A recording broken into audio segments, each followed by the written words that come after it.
పాపం ప్రతాప్ టీజర్ ఈవెంట్లో మాట్లాడిన దానికి నా మీద మీరు పెట్టే టైటిల్కి ఏమైనా సంబంధం ఉందా అన్న? ఏంటో అన్న అన్న నా గురించి రాయండి, ఏడ్చేవాడు ఎవడో లేడు. మా అమ్మకి ఆవిడ పెద్ద బాధపడదు, ఎందుకంటే ఎవరైనా ఆవిడకి యూట్యూబ్ లింక్ పంపిస్తే ఓపెన్ చేయడం రాస్తారు ఆవిడకి. ఎవరో పొరపాటు నేను చూపిస్తే వాళ్ళు మొండ పడిపోయినా జమ్మ పడిపోయినా నా కొడుకు గురించి అలాగే అంటారు, బాధపడదు తప్ప ఏడ్చేవాళ్ళు ఎవరు లేరన్న.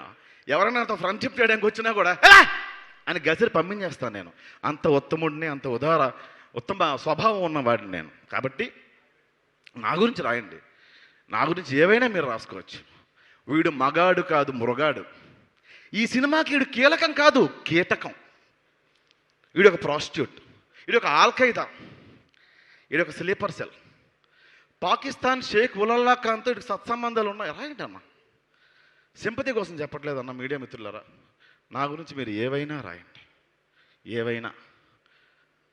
రీసెంట్గా ఒక సంఘటన జరిగింది, మీ అందరికీ తెలిసిందే. ఎప్పుడు ఇది నేను ఎక్కడ మాట్లాడలేదు, కానీ తప్పలేదన్న. ఈ 3 రోజులు పడే హింస వల్ల మాట్లాడాల్సి వస్తుంది, అందుకు మాత్రం వచ్చాను అన్న ఇక్కడికి. ఓ ఇన్సిడెంట్ జరిగింది, మీరు వెళ్ళి మళ్ళీ యూట్యూబ్ ఓపెన్ చేస్తే ఫస్ట్ నా వెబ్ సిరీస్ల కన్నా అదే వస్తుంది. అది మర్చిపోయి, ఆ మచ్చని మర్చిపోయి సార్, అరే గెలుద్దాం మళ్ళీ, ఓ మచ్చపడింది దాన్ని తుడిపేసుకుందాం, మళ్ళీ పని చేసుకుందాం అన్న. బొంగు మర్చిపోతావు నువ్వు, మేము గుర్తు చేస్తాం అని గుర్తు చేస్తున్నారన్న. మీరు నా పేరెంట్స్ పేర్లు మార్చేశారు, థ్యాంక్ యూ ఇంకో ఫ్యామిలీ నాకు ఇచ్చినందుకు, ఇంకో పేరెంట్స్ నాకు ఇచ్చినందుకు. నా గురించి మీరు ఏవైనా రాసుకోండి అన్న, సింపతి కోసం, అది గెయిన్ చేయడం కోసం ఖచ్చితంగా నేను చెప్పట్లేదు.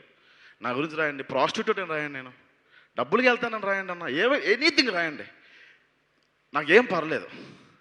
కానీ వేరే వాళ్ళ పేర్లు మాత్రం, వేరే ఆడపిల్లల పేర్లు మాత్రం దయచేసి ఇన్వాల్వ్ చేయకండి అన్న.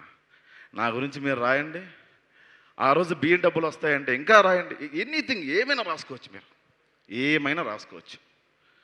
మీకు నాకు తెలుసు అన్న, మీ అందరూ ఇందులో జర్నలిజం చేసే వాళ్ళు ఎంతమంది ఉన్నారో నాకు తెలియదు, కానీ ఎందుకంటే మీ దగ్గర నుంచి నేను వచ్చా అలా కెమెరా పట్టుకొని